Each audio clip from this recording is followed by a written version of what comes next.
How many of you highlight or underline the standout parts of your books to easily revisit?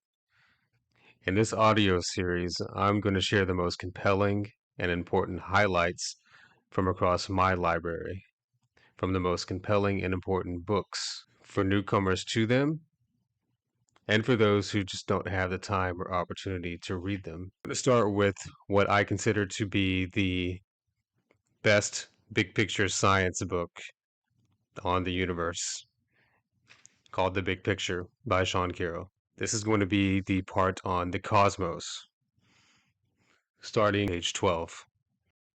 Galileo observed that Jupiter has moons, implying that it is a gravitating body just like the Earth. Isaac Newton showed that the force of gravity is universal, underlying both the motion of the planets and the way that apples fall from trees. John Dalton demonstrated how different chemical compounds could be thought of as combinations of basic building blocks called atoms. Charles Darwin established a unity of life from common ancestors. James Clerk Maxwell and other physicists brought together such disparate phenomena as lightning, radiation, and magnets under the single rubric of electromagnetism. Close analysis of starlight revealed that stars are made of the same kinds of atoms as we find here on Earth, with Cecilia Payne-Gaposchkin eventually proving that they are mostly hydrogen and helium.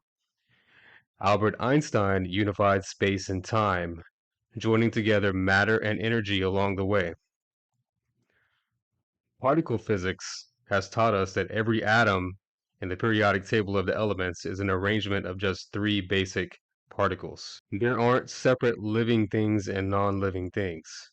Things here on Earth and things up in the sky, matter and spirit.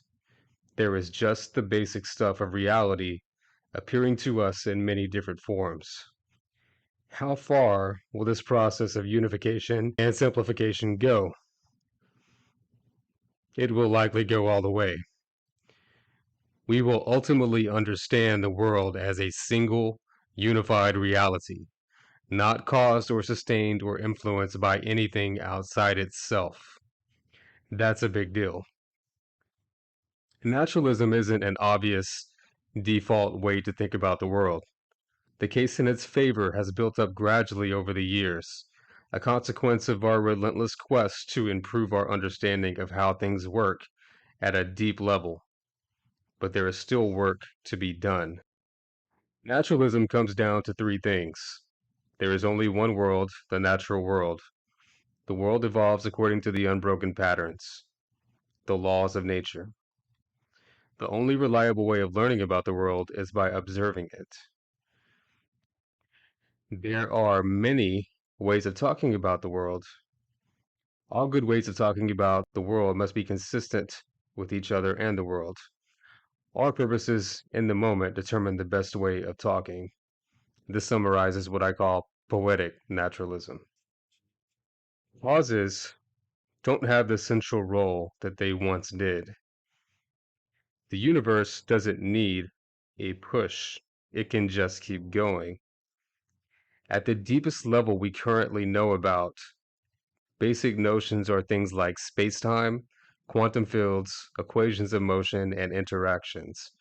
No causes, whether material, formal, efficient, or final. But there are levels on top of that where the vocabulary changes. It's possible to understand why it's so useful to refer to causes and effects in our everyday experience, even if they're not present in the underlying equations. There are many different useful stories we have to tell about reality to get along in the world. The Laplacian view, one that continues to hold in science to this day, is based on patterns, not on natures and purposes. The popular versions of quantum mechanics maintain the underlying philosophy of Laplace's analysis, even if they do away with perfect predictability. What matters in predicting what will happen next is the current state of the universe, not a goal in the future, nor any memory of where the system has been. Metaphysical principles are tempting shortcuts, but not reliable guides. There are good reasons why things often seem to happen for reasons and reasons why that's not a bedrock principle. Tendency for entropy to increase is responsible for the existence of time's arrow. It's easy to break eggs and hard to unbreak them. Cream and coffee mix together, but don't unmix. We were all born young and gradually grow older. We remember what happened yesterday, but we don't remember what will happen tomorrow. Most of all, what causes an event must precede the event, not come afterward. Just as there is no reference to causes and the fundamental laws of physics, there isn't an arrow of time either. The laws treat the past and future on an equal footing, but the usefulness of our everyday language of explanation and causation is intimately tied to time's arrow. The Big Bang doesn't actually mark the beginning of our universe. It marks the end of our theoretical understanding. We shouldn't think of it as the singularity at the beginning of time. It's a label for a moment in time that we currently don't understand. Is it possible that you and everything you've experienced are simply a simulation being conducted by a higher level of intelligent being? Sure, it's possible. It's not even strictly speaking a skeptical hypothesis. There is still a real world, presumably structured according to laws of nature. There is conservation of momentum. The universe doesn't need a mover. Constant motion is natural and expected. The universe doesn't need to be created, caused, or even sustained. It can simply be. Then there is conservation of information. The universe evolves by marching from one moment to the next in a way that depends only on its present state. It neither aims toward future goals nor relies on its previous history. These discoveries indicate that the world operates by itself, free of any external guidance. Together, they have dramatically increased our credence in naturalism. There is only one world, the natural world, operating according to the laws of physics. Stories can invoke utterly different ideas and yet accurately describe the same underlying stuff. Organisms can be alive even if their constituent atoms are not. Animals can be conscious even if their cells are not. People can make choices even if the very concept of choice doesn't apply to the pieces of which they are made. Ideally, we should be constantly testing and probing our planets of belief for inconsistencies and structural deficiencies. The new information we receive through our observations is like the rain of meteors and comets that is perpetually falling on real planets to be incorporated into our view of the world. Occasionally, there may even be asteroid impacts of such magnitude that the entire planet is destroyed. What rescues our beliefs from being completely arbitrary is that one of the beliefs in a typical planet is something like true statements correspond to actual elements of the real world. If we believe that and have some reliable data and are sufficiently honest with ourselves, we can hope to construct belief systems that not only are coherent but also agree with those of other people and with external reality. At the very least, we can hold that up as a goal. We can always be mistaken, and one of the most important features of a successful strategy for understanding the world is that it will constantly be testing its presuppositions, admitting the possibility of error, and trying to do better. You will sometimes hear the claim that even science is based on a kind of faith, for example, in the reliability of our experimental data or in the existence of unbreakable physical laws. That is wrong. As part of the practice of science, we certainly make assumptions. Our sense data is giving us roughly reliable information about the world. Simple explanations are preferable to complex ones. We are not brains in vats and so forth. But we don't have faith in those assumptions. They are components of our planets of belief, but they are always subject to revision and improvement, and even, if necessary, outright rejection. By its nature, science needs to be completely open to the actual operation of the world, and that means we stand ready to discard any idea that is no longer useful, no matter how cherished. Science, even broadly construed, is certainly not the only way that we can come to acquire new knowledge. The obvious exceptions are mathematics and logic. Science should be interested in determining the truth, whatever the truth may be, natural, supernatural, or otherwise. Science isn't characterized by methodological naturalism, but by methodological empiricism, the idea that knowledge is derived from our experience of the world rather than by thought alone. There's nothing in the practice of science that excludes the supernatural from the start. Science tries to find the best explanations for what we observe, and if the best explanation is a non natural one, that's the one science will lead us to. The relationship between science and naturalism is not that science presumes naturalism, it's that science has provisionally concluded that naturalism is the best picture of the world we have. Right now, naturalism is well ahead of the alternatives. What's socially constructed are the ways we talk about the world. And if a particular way of talking involve concepts that are useful and fit the world quite accurately, it's fair to refer to those concepts as real. But we can't forget that there is a single world underlying it all, and there's no sense in which the underlying world is socially constructed. It simply is. People don't agree about God. He's a notoriously slippery notion. To some people, God is very much a person. Others prefer to think of a more abstract notion of God as something closer to an explanatory idea that plays a crucial role in accounting for our world. Imagine a world in which miracles happen frequently rather than rarely or not at all. Imagine a world in which all of the religious traditions from around the globe independently came up with precisely the same doctrines and stories about God. Imagine a universe that was relatively small with just the sun and moon and earth, no other stars or galaxies. Imagine a world in which religious texts consistently provided specific, true, non intuitive pieces of scientific information. Imagine a world in which human beings were completely separate from the rest of biological history.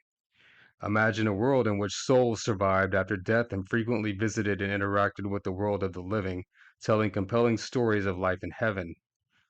Imagine a world that was free of random suffering. Imagine a world that was perfectly just, in which the relative state of happiness of each person was precisely proportional to their virtue. In any of these worlds, a diligent seeker of true ontology would quite rightly take those aspects of reality as evidence of God's existence. It follows, as the night, the day, that the absence of these features is evidence in favor of atheism. Psychic powers, defined as mental abilities that allow a person to observe or manipulate the world in ways other than through ordinary physical means, don't exist. We can say that with confidence, even without digging into any controversies about this or that academic study. The reason is simple: what we know about the laws of physics is sufficient to rule out the possibility of true psychic powers. There is nothing we know about quantum physics that necessarily invalidates determinism. The future follows uniquely from the present. Realism, there is an objective real world, or physicalism, the world is purely physical. All of these features of the Newtonian Laplacian clockwork universe can easily still hold true. In a sense, it is the ultimate unification. Not only does the deepest layer of reality not consist of things like oceans and mountains, it doesn't even consist of things like electrons and photons. It's just the quantum wave function. Everything else is a convenient way of talking. Maybe there is an ultimate explanation. Maybe there is an infinite chain of explanations. Maybe there is no final explanation at all. The progress of modern physics and cosmology has sent a fairly unequivocal message. There's nothing wrong with the universe existing without any external help. Why it exists the particular way it does, rather than some other way, is worth exploring. As Galileo taught us, one of the foundational features of modern physics is the objects can move and tend to do so without any need for an external cause or mover. Roughly speaking, the same goes for the universe. The quantum state is a superposition of many different classical possibilities. This completely changes the rules of the game. In classical general relativity, the Big Bang is the beginning of spacetime. In quantum general relativity, whatever that may be, since nobody has a complete formulation of such a theory as yet, we don't know whether the universe has a beginning or not. There are two possibilities: one where the universe is eternal, one where it had a beginning. There may have been a moment that looks like our Big Bang, but it would have only been a temporary phase. There would be more universe that was there even before the event. The second premise of the Kalam argument, the universe begins to exist, may or may not be correct. We simply don't know, as our current scientific understanding isn't up to the task. The first premise, whatever begins to exist has a cause, is false. Talking about causes is not the right vocabulary to use when thinking about how the universe works at a deep level. To the question of whether the universe could possibly exist all by itself without any external help, science offers an unequivocal answer. Sure, it could.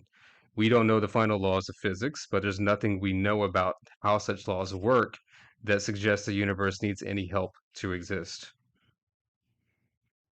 The universe is different from the various things inside the universe that we have actually experienced in our lives.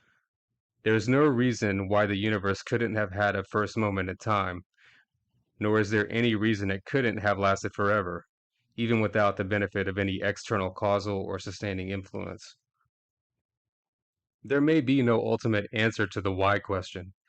The universe simply is, in this particular way, and that's a brute fact. Theists think they have a better answer. God exists, and the reason why the universe exists in this particular way is because that's how God wanted it to be. Naturalists tend to find this unpersuasive. Why does God exist? God isn't a necessary being because there are no such things as necessary beings. We can't short circuit the difficult task of figuring out what kind of universe we live in by relying on a priori principles. Naturalists find many aspects of the universe that do not fit well at all with theism and count heavily against it. How an immaterial soul might interact with the physical body remains a challenging question for dualists even today, and indeed it has grown enormously more difficult to see how it might be addressed. To imagine that the soul pushes around the electrons and protons and neutrons in our bodies in a way that we haven't yet detected is certainly conceivable, but it implies that modern physics is profoundly wrong in a way that has so far eluded every controlled experiment ever performed.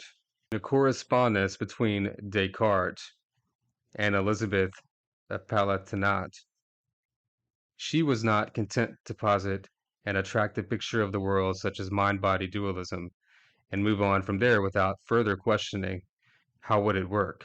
How does this move that? How would we know? Good questions to be asking no matter how you ultimately view the fundamental nature of reality. The trick is to think of life as a process rather than a substance. There's no agreed upon definition.